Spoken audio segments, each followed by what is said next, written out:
Okay. So, first of all.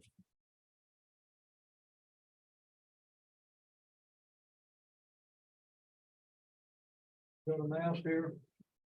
Let's say this is a mass with.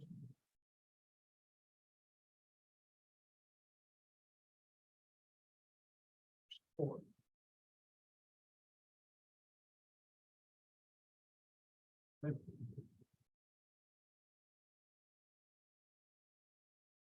Four.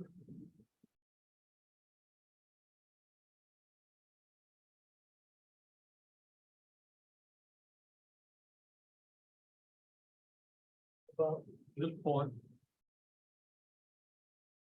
Is equal to. I'm gonna put quotes around the point.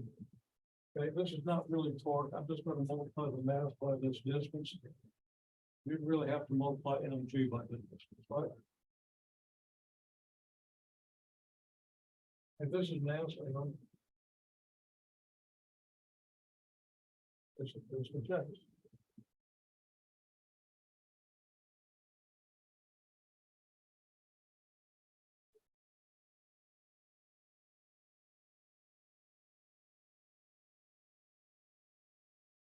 I can't let that out. Let's say it's really MDX, assuming this is horizontal. And a lot more about that in physics. Torque here is MX. Moment of inertia.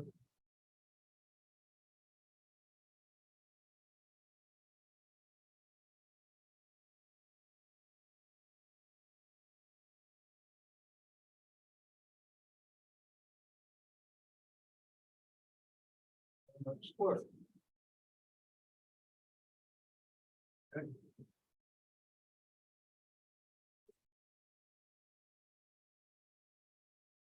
If we got two masses.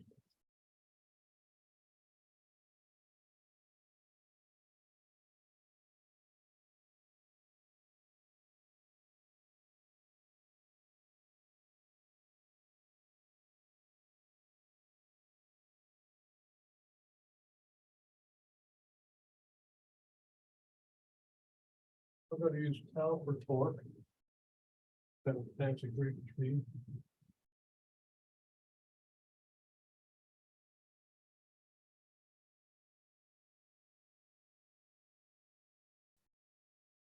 It's M1 X1 plus M2 X2.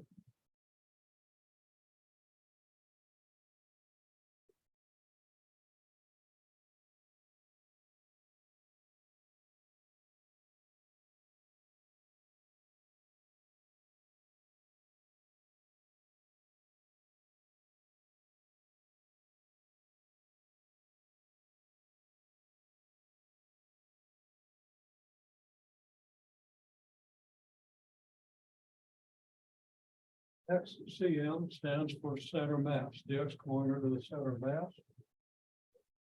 where you have all the mass concentrated at this point. Okay.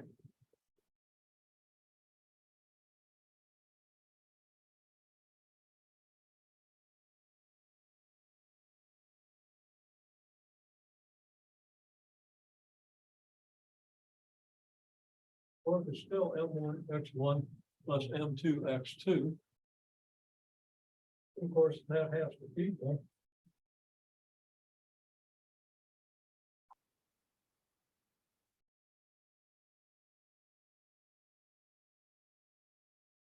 M1 plus M2 times X to the center mass.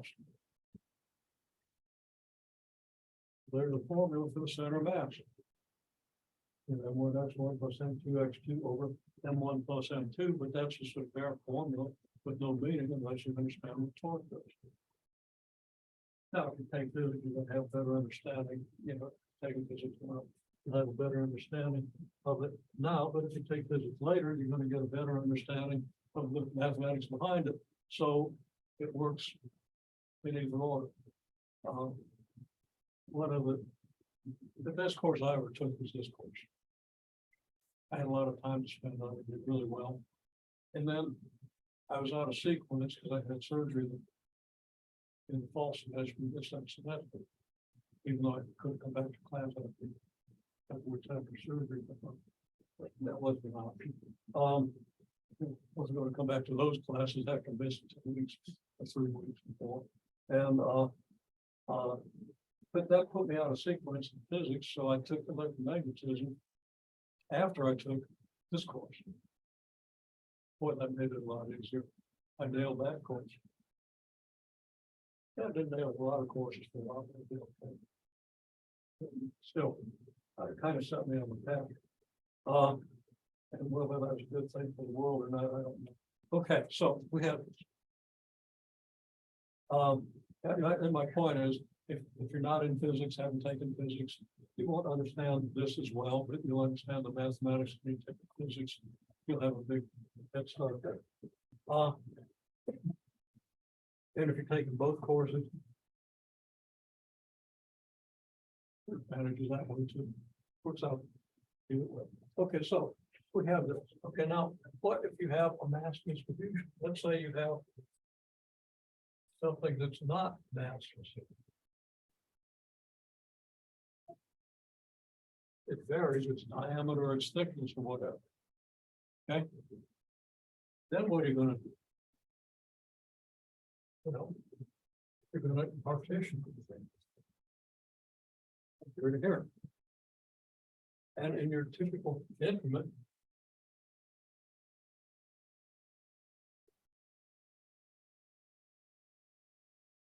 get your delta xi with xi star. And within this increment,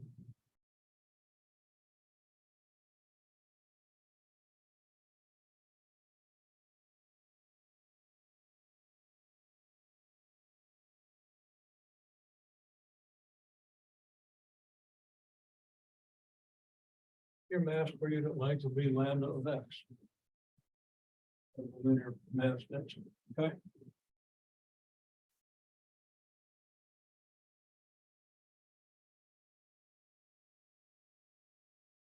Delta tau, the ith increment is mass for the ith increment.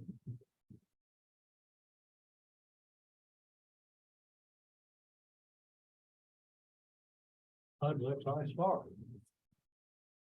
This is course about your axis here. One slide comment. Doesn't matter where you put your axis of rotation. You're going to get the same point for your center of mass. Okay. And what does a good job of pointing that. And we'll do a little bit more. We'll get to it. Okay, so here's your torque in the ith increment, but what's delta m sub I? This is lambda of xi star delta x times f sub x times x sub I star. Now, I'm not writing out the whole partition process, but you should be able to do that. Especially like if I say on the test, write out the partition process. Okay, I want the whole ball of wax.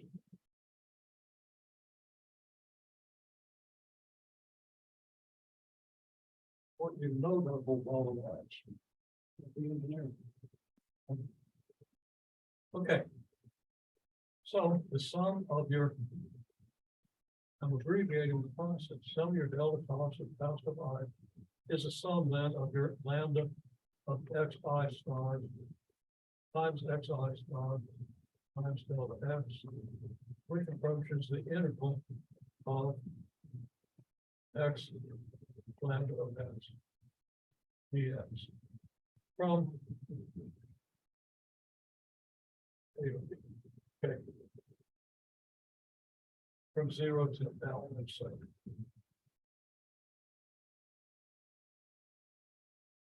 Right.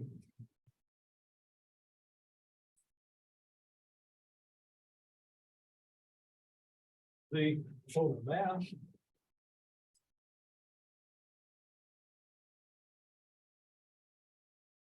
and you do the same process, the mass of the interval lambda of xi star, there's no I'm sorry, lambda of xi, delta xi. There's no xi star in the mass, like we did over here. And we get the total mass is everybody.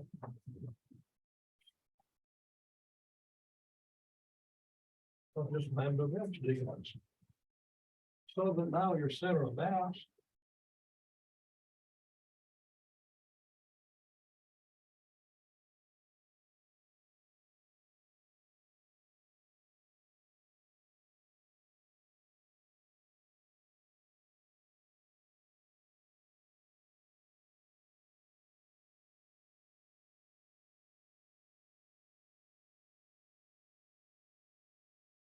is just your torque.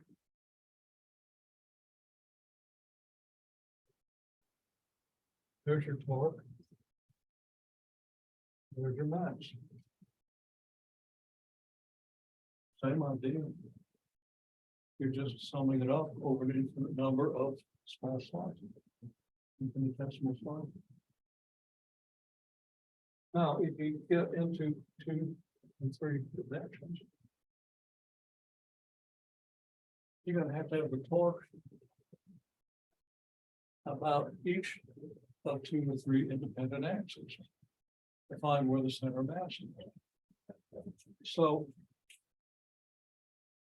if I want to find it out, let's find an irregular object.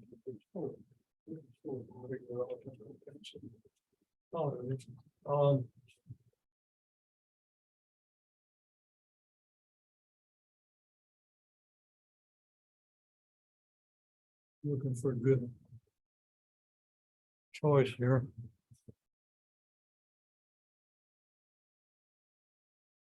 Okay.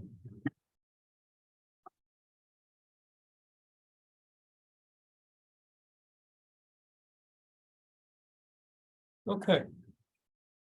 Here. I want to know where to balance this. Okay, I want to know the point at which I balance it. Well, I can attempt to balance it on this axis, okay? It's tipping that way, now it's pretty close, and that's tipping that way. It's gonna be tough to balance it, but you know, about here, okay? So it's pretty close to being balanced. I move it a little bit. Anyhow, I get to balance the point. And then I can bring this to a different axis, and preferably perpendicular axis, and try to balance it there. And where those 2 balancing axes meet, I'm gonna have my center of mass. So I'll just balance this on the pencil.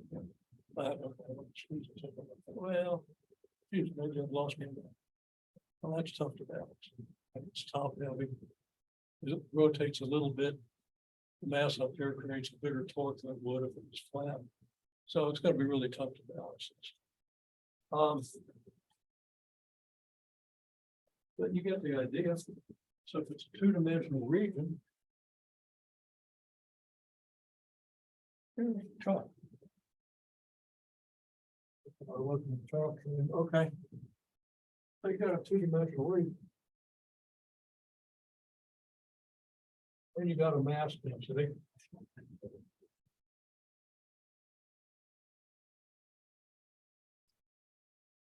We often use sigma for an area density, rho for volume density, lambda for line density.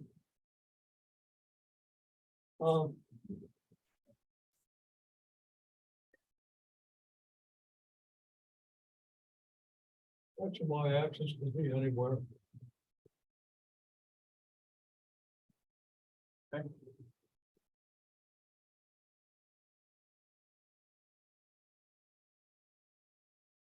Typical delta x by delta y. If it's going to contribute a certain amount of mass.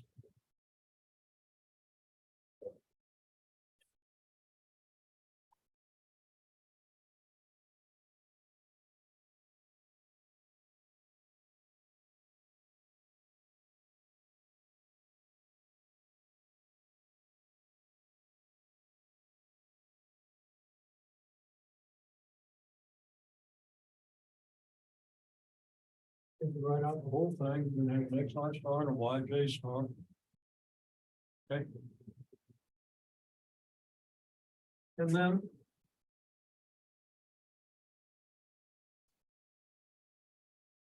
Now. I'm always a bit confused about this notation. So if I get it wrong, tell me the book does it the other way. But I'm gonna say delta T sub Y would be the torque about the y-axis. So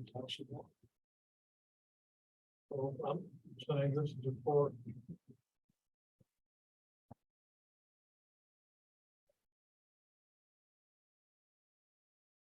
Look here, 3 dimensions. You gotta do the torque relative to the coordinate plane, sort of some. Okay. And that might be delta XZ and delta YZ and delta XY. Okay, and here you get your delta tau of Y.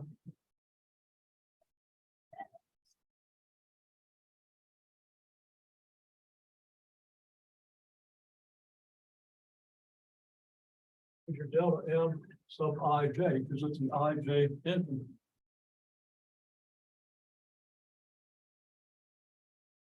Times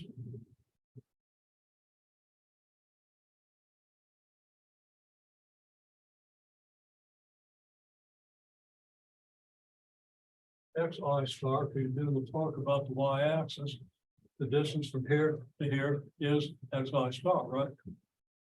So even of course, you'll have a YJ star for this distance when we do the talk about the x-axis. So talk about the y-axis is this.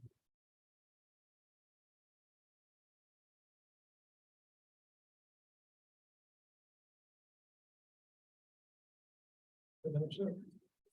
And that's the contribution of this typical mass increment to the torque. But of course, what's delta MIJ?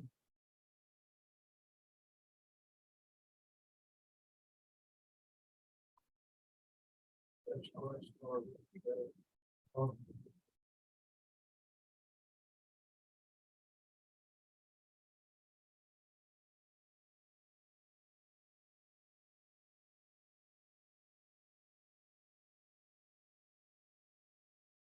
you have a delta XI, delta YJ for your area increment, because the mass is now density times area. And you have your XI star in this.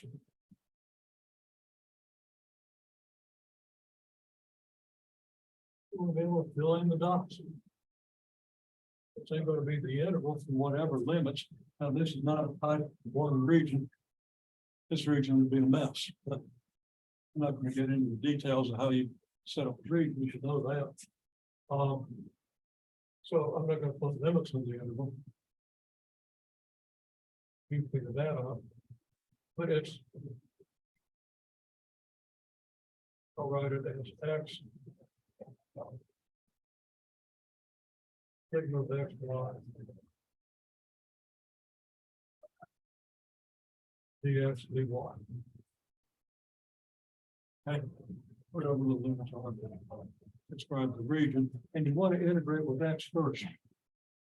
Because you got X there. And you got to integrate that out before you get Y. And then similarly,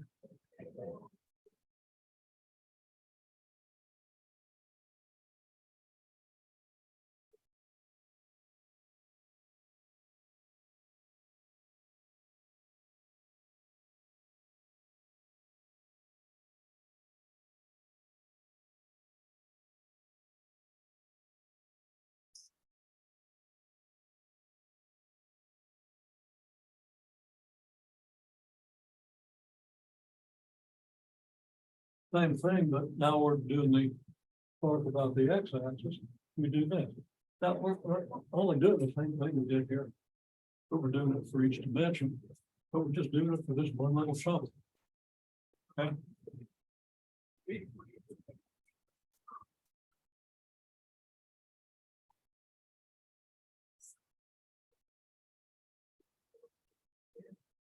I say this equals the angle, it approaches the angle.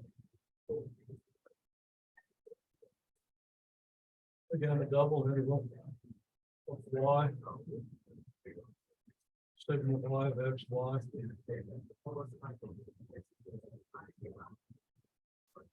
Be y dx. Okay.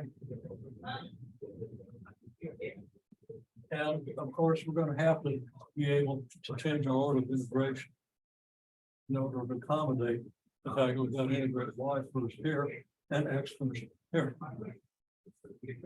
All right. That's clear. And that's what we do, and that's why we do it. They go to 3 dimensions, and it's the same sort of thing. Okay, except now, if we want to find the center mass of this thing in 3 dimensions, we kind of have to turn it over and balance it in the z direction. Okay, so I'd have to, center mass. Okay, well, if I want to find the balancing point, I'm going to use gravity, right? So we're actually doing torques and GYs, but we're pretending that G doesn't matter, because G is a common. Okay, think about it. If we use mg instead of just m, we're going to have an mg, we're going to have a factor G up here, we're going to have a factor G down here.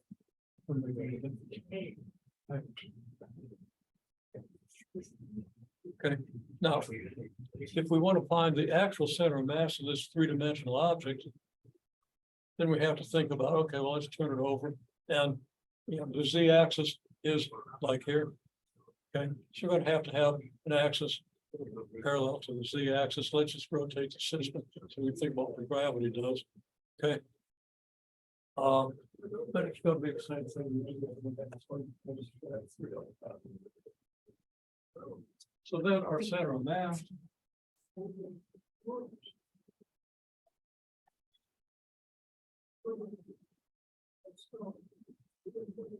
there's a notation to put uses.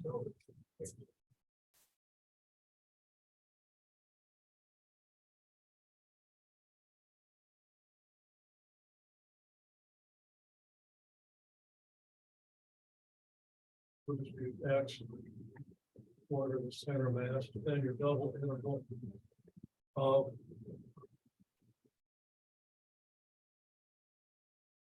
y sigma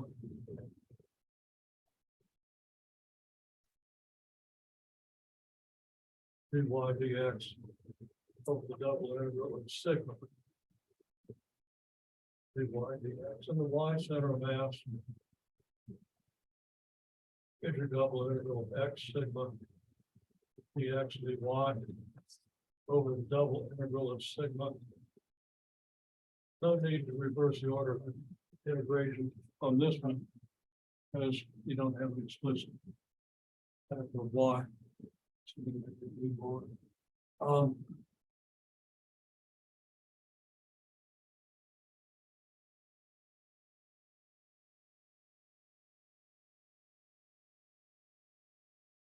Actually, your order of integration doesn't really help.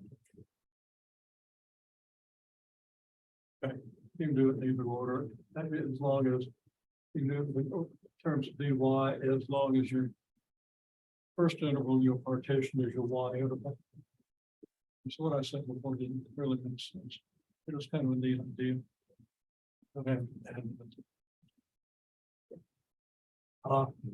Really, the only thing determines not what they have next.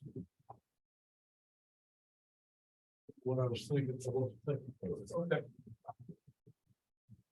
Here's how you choose to describe either choices. There it is. And this is, of course,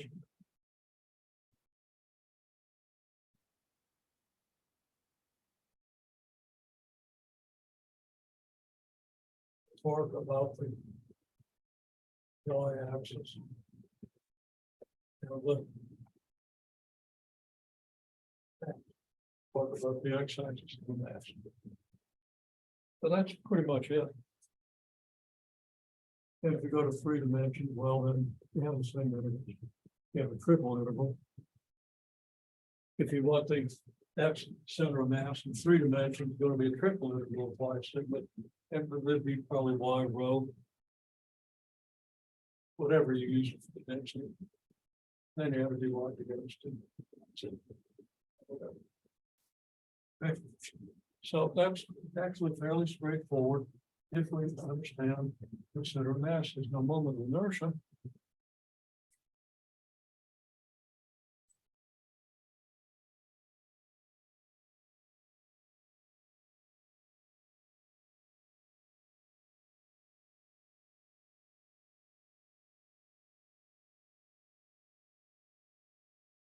Of the origin.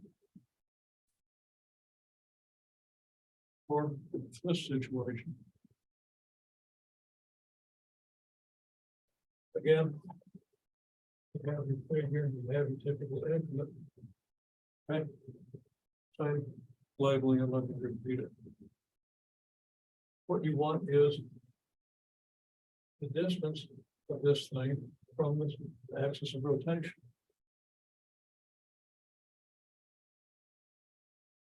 So the key is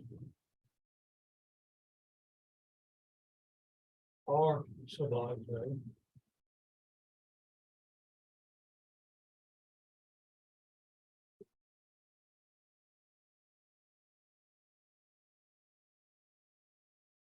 It'll be the square root of that. Okay. And the delta I, so little I, little j, okay, is just delta M I j times R I j squared. Now in physics, we derived how to do that fairly early in all semester, but in terms of the energy it takes certain force at a certain point to accelerate this thing. Okay. And it's related to the energy model, and we did all that. You might in physics, you might want to think that. If you're not in physics, you have to look forward to it. Okay. So the sum of your moments of inertia is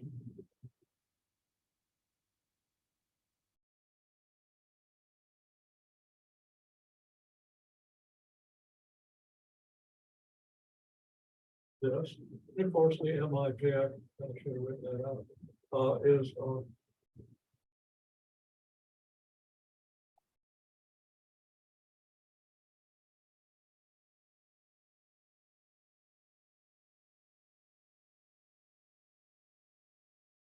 the mass is the density times the area. So if we replace the mass, the density times the area, left the RIJ squared there. It's a good choice on how to do that, but now, then, which is not whatever.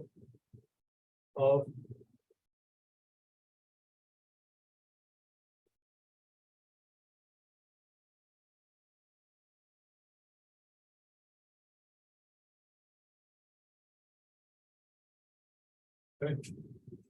Now R is officially a polar coordinate, right?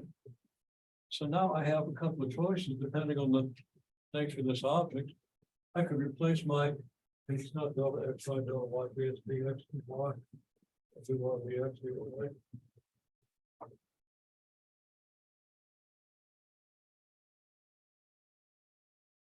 Okay. I could replace R with x squared plus y squared.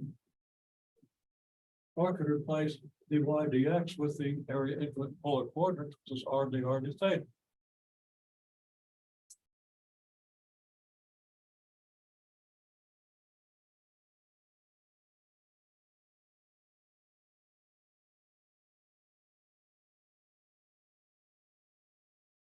So to do this, and it's sigma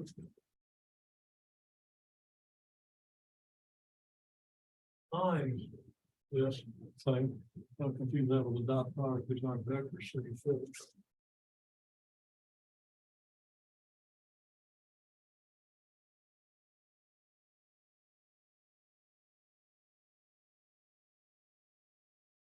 So you have a choice. The rectangular region, you're almost certainly going to use rectangular form. It's a polygon, you're probably going to use rectangular forms, like being masculine. Would be it, okay? If it's circular or spiral or something like that, with some sort of rotation, symmetry or semi-symmetry or whatever, you can do that. And of course, now, if you let the moment of inertia about some other point, like if this thing has an axis of rotation right there, well, that would change your Rij. Okay. Your Rij would be the length of the vector that goes from here to here. So if this thing's at xy, that's going to be xi minus x squared and yi minus j minus y squared, whatever. Okay, I'm not going to write it out, but that should be common sense if you understand what we're doing, which is we're multiplying the mass for this increment at the square of its distance from the axis of rotation. That's it. For convenience, I use the origin as the polar axis of rotation. Axis of rotation is a 2-dimensional. In 3 dimensions, well, you adapt that, but it's the same, has the same feel. If the region's nasty, of course, it's a nasty thing to set up. Most of the regions you're going to see aren't that bad.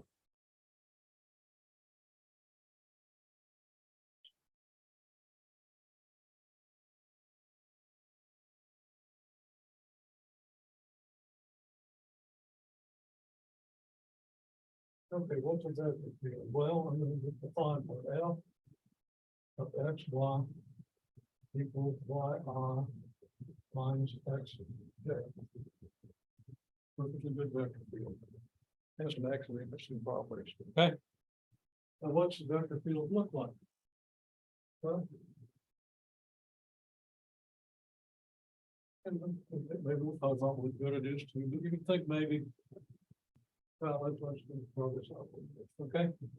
So it's yi minus xj. So let's just say that this line is y equals 1. And this line is x equals 1. Okay. Now, everywhere on the y equals 1 line, the I component of this vector is going to be equal to 1. Right? Everything y equals 1, y equals 1.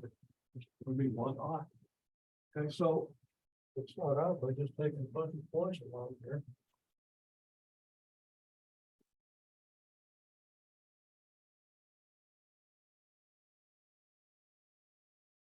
And actually, you know, if this is 1, then these are about 1/2. So I'm going to just change. I'm going to say y over 2 and x over 2. I kind of do this to scale. And actually, I thought this through first. Making sure what we're going to get done. Okay, I'm going to make it y over 4. Just because of the way I space these points. Or I start. So here we go. Okay, so 1/4 of a unit would be about this long, right? So everywhere along this line, at every point on this line, I've got a vector 1, 4, 5.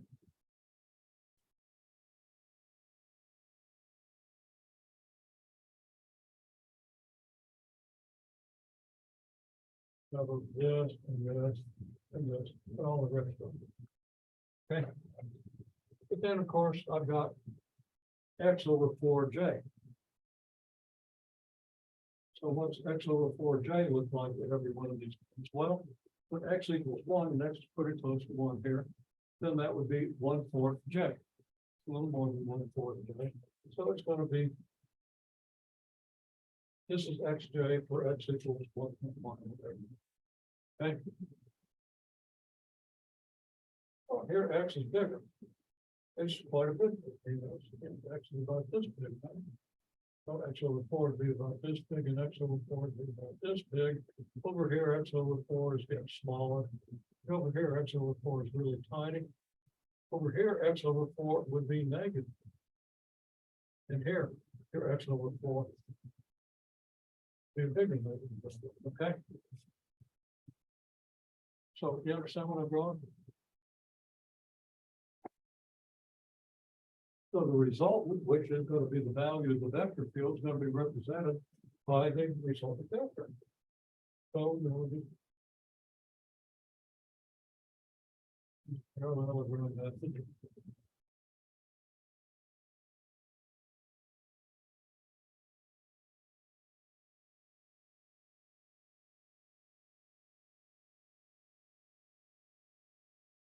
Represent these vectors. So we're starting to get a pattern. Now along the line y equals 0, it can be clear that you're not going to have an I component, you're going to have a J component that's equal to the J component of each of these directly above it. So we're going to have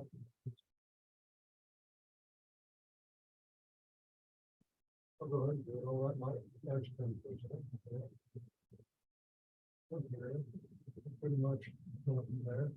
Nothing much. Come here. Come here. Here.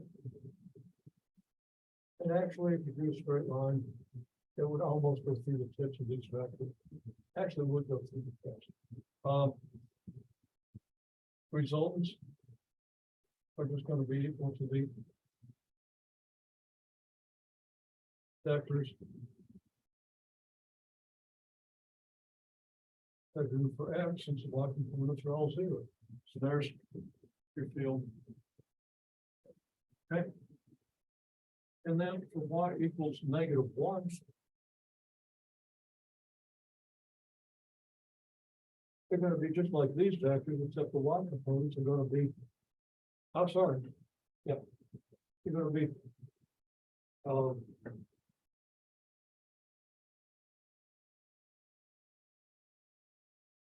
the X components are going to be -1/4. Have to figure out how to put words in there. Okay, so you know these things are just going to kind of reverse about this vertical vector. And if you draw it out in detail, you can get it, but it's going to look like this. And then like this, and then like so, and this, just looking at these vectors, just kind of flipping them around a vertical axis.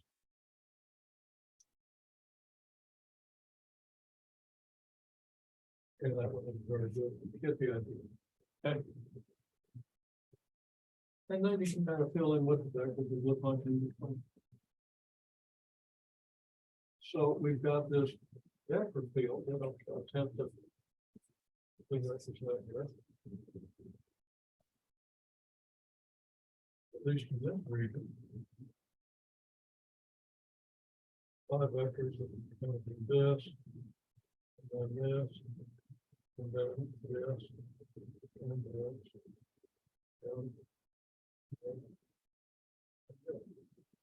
and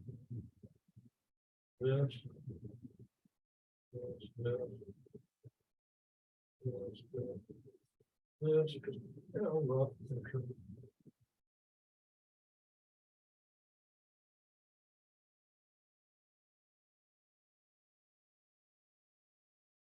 Okay, something like this. That's perfectly good vector field.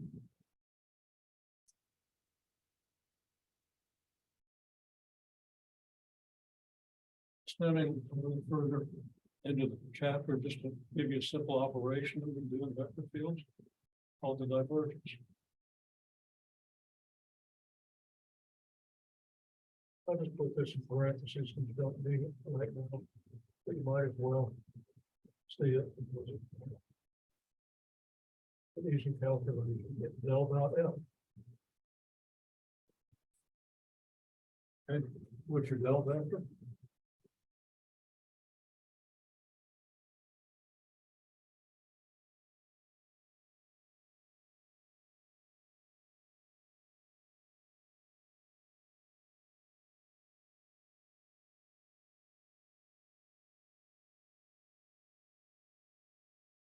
This, and you treat it like a dot product. It's not officially a dot product, because this thing isn't a vector.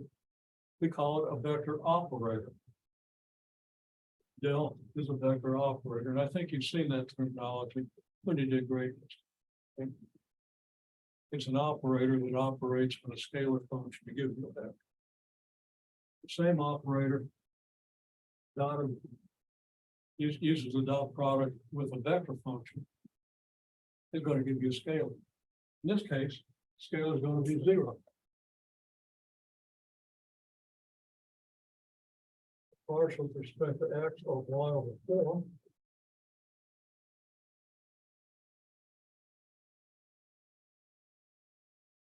Plus a partial with respect to y of x over 4.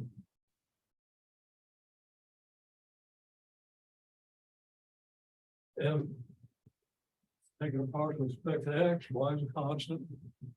Partial with respect to y, x is a constant. You're just taking derivatives of constants. You're going to get 0.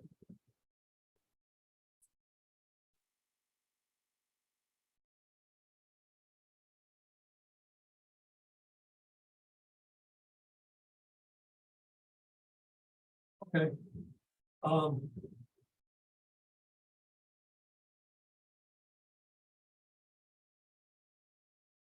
Having trouble reconciling visually with the function, but we're not going there anyway. The last thing in the course is the divergence thing, which is just Gauss's law. Okay. And physics students can use Gauss's law. A lot easier to use Gauss's law if you know the divergence thing first. Like I said, when I took electromagnetism, I had this course. Give you a big advantage. Now, about a third of the students had the multivariable calculus because they were accelerated calculus courses. So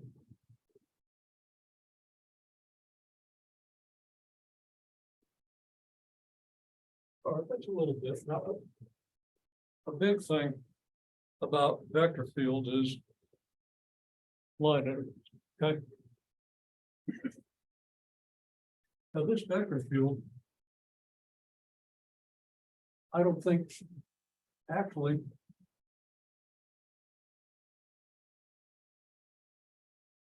could this be on a electric field? And if it's conservative. Okay. Is it conservative? Well, we have to be able to test that. We have to see if this is the x derivative of the function, that this is the y derivative of. Not that. Do that right. Oh. Yeah, we got to do that slowly. It isn't just mentioned. But what we want to see here is, let's say that this is some kind of a force field. Might not be an electric field. Okay.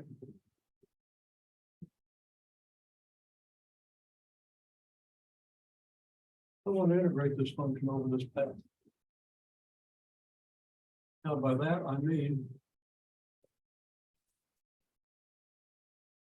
let me draw the path again without the field. That means I parameterize this. Okay, this curve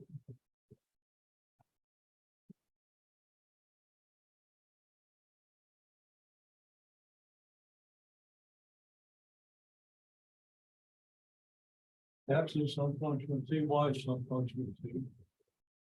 And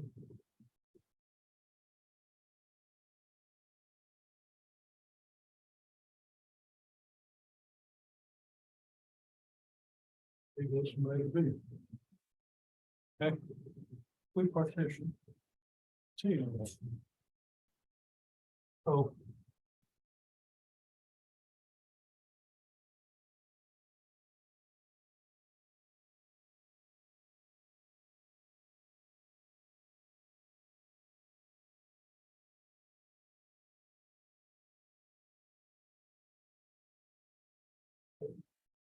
Take our typical T interval. Well, we're in coordinates at this point. This point is x of a.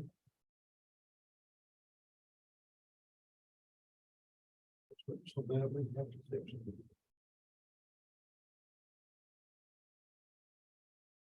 This point is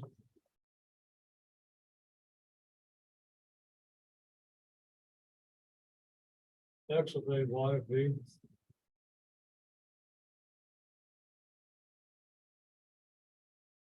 X of a, y of a, this point's x of b, y of b, right? Because x equals x of t. If t equals a, then x coordinate is x of a. And the y coordinate is y of a. Okay, so you got some function, you got this parameterization. This is why we do parameterizations. And for long, we're going to have to do parameterizations of surfaces, which is a lot more complicated. Got to review parameterizations to get good at it. Because you all work perfectly strong on this, on the major flips, some better than others. I'm not real comfortable with your ability to parameterize first, okay? So you want to get better at it. We're terrible overall.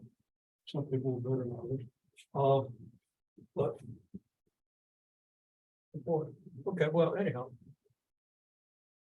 Here is an interval.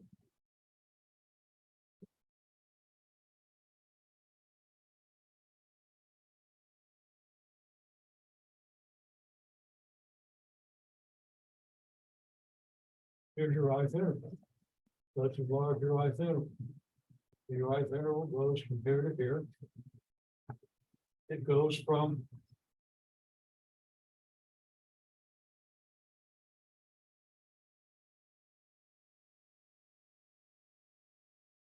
x of ti minus 1, y of ti minus 1.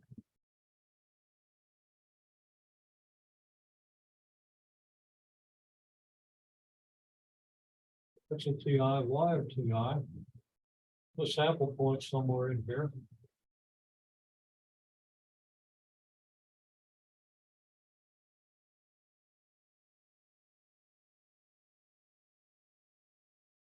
X of ti star, y of ti star.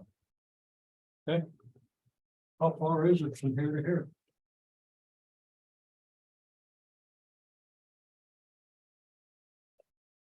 Well, of course, it's this, well, this minus this squared plus this minus this squared with the square root on it. That's not going to get you anywhere. Okay. You got to do in terms of the sample point and what you know at the sample point.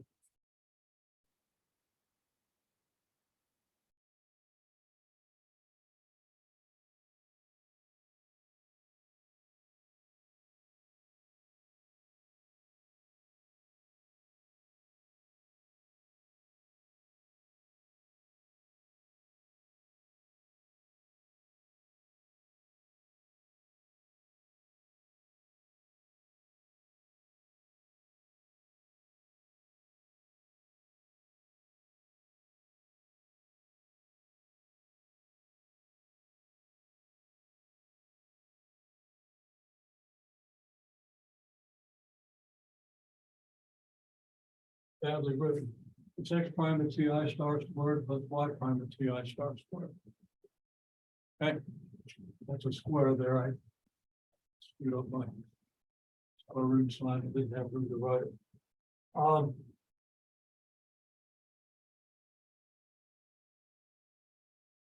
So that's the rate at which it isn't. That's just your, if t's time, that's just your speed at this point.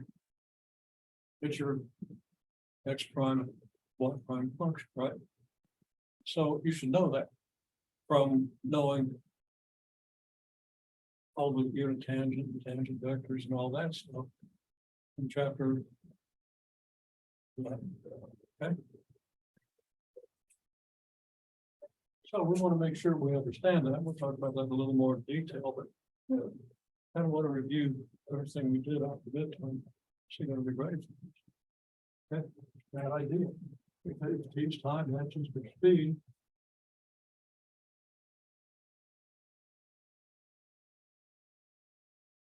So the distance is.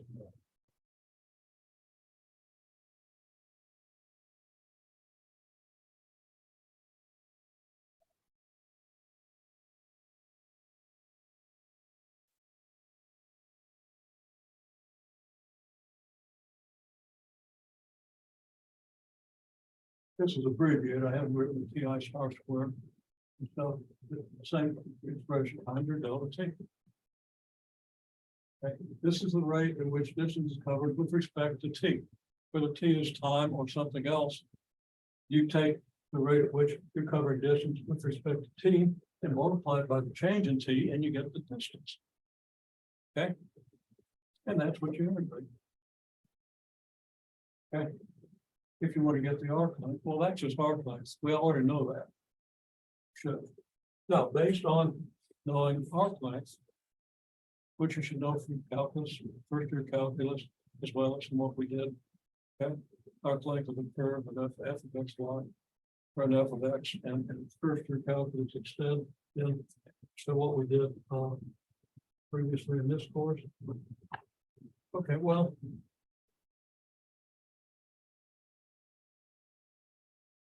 Now what we want. At this point on the curve, if this is the curve, that maybe corresponds to this point here. What's the direction of your field going? Well, at any point on the y-axis, and this looks like the point pretty close to the y-axis, so the field's going to be pretty close to horizontal. And x is greater than 0. This is in place that we did axis arrow filled in there. Okay. So another thing we can do with this interval is we can say, okay, well, now we've got our function, where it comes. Okay. At the sample point, we can evaluate the function, right? So now our interval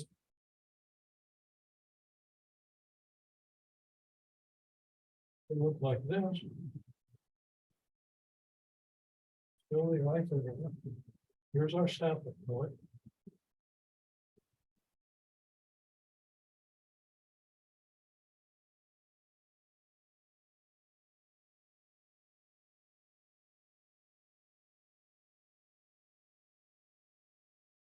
Here is our function out.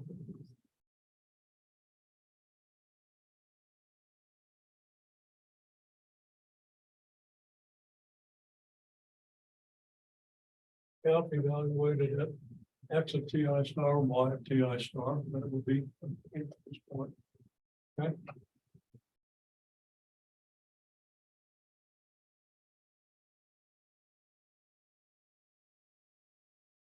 Our displacement here is approximated by a vector.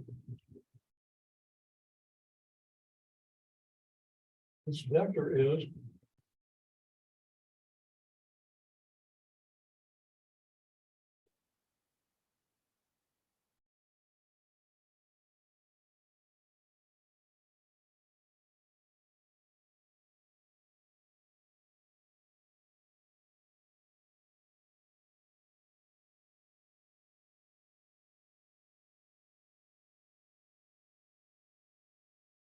x prime of ti star I, ti star times I plus y prime ti star j. Now we can divide by the magnitude of this vector to get a unit vector. Of course, we'd be dividing by this expression, right? So, and then we multiply by the distance, multiply the unit vector by the distance, which will put this back in there, whether you understand that or not. Okay, I don't have room to write it out. I don't want to take that time. Okay, it's this times delta ti. This is like how fast you're moving times your distance. And now it's a vector. Well, if this is your distance and this is a force, how much work is being done? Now, if you haven't had physics, you got to accept it. It's a dot product of your displacement and your force. So work.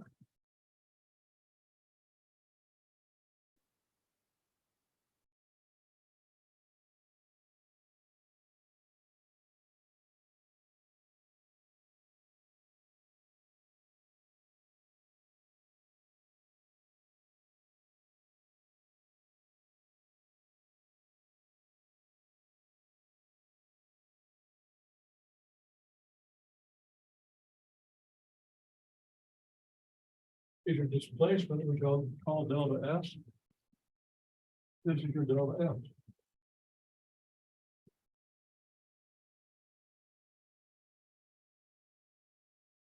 Displacement times dotted with force.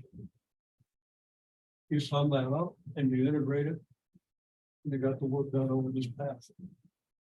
Now, you know, that's too much to digest at one point, but you kind of see the bits and pieces of this because they relate to arc length and partitioning and stuff. And you've got to get better at partitioning and understand. Okay. We're looking at what happens in the ith interval.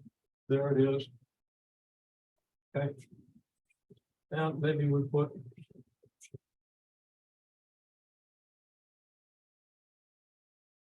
I subscripts on these vectors. Okay. Now it turns out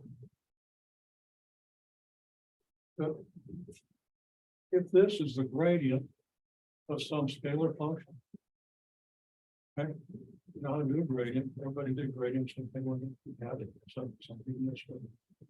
Derivatives, you knew what gradient was anyway. Okay. Then you got something that's not the derivative, you got some other stuff like that. If this is a gradient, then this integral is path independent. And whatever function you took the gradient on, you call it a potential function. You just evaluate the potential function here and subtract. Okay.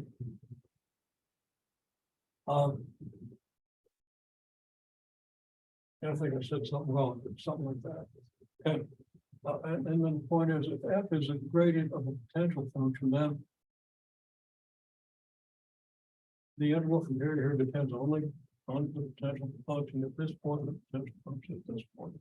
Well, you're just testing over that physics, you know how that works out. Okay, and you'll become clearer on it when we do this chapter. Okay, and again, if you're not, if you've got physics in your future, you get this down, it's going to make the physics a lot more obvious when you get to later bank. Okay. So you have a path independent field. I could write that out in symbols, but it'd be too much to digest. That's kind of where we're going with this. And after we get there, then we really go someplace with these big integral cells that we're interested in. And the Stokes stuff. Okay. Other interpretations of the vector fields, this could be like a fluid flow. I don't know what kind of fluid would, well, yeah, it kind of flows like this, right? Over here, and over here it kind of flows like this. It's kind of pull itself apart in the middle and shearing here. I don't know. Be kind of a weird fluid. If there's no viscosity, it'd be possible for that to happen like that. Yeah, if it's I kind of conclude if that's a fluid, it's probably compressible. Probably not a liquid, it's probably a gas. Gas is a fluid. Okay. So you can imagine air current going like this, and if you're in the middle, you're going to experience a big pressure problem. Okay. There was some kind of explosion going on. I hope not if you're standing there. Okay. Maybe a little explosion, just not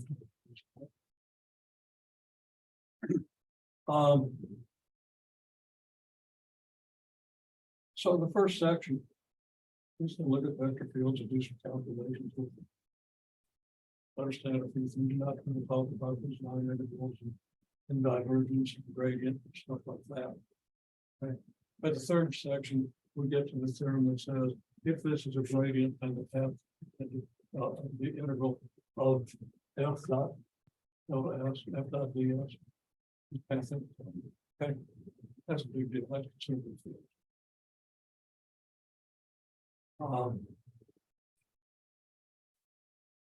Okay. So I think it's kind of worth thinking through that, even maybe looking at some more, or coming back to this and looking at it after we've done it in detail. That's where we're going.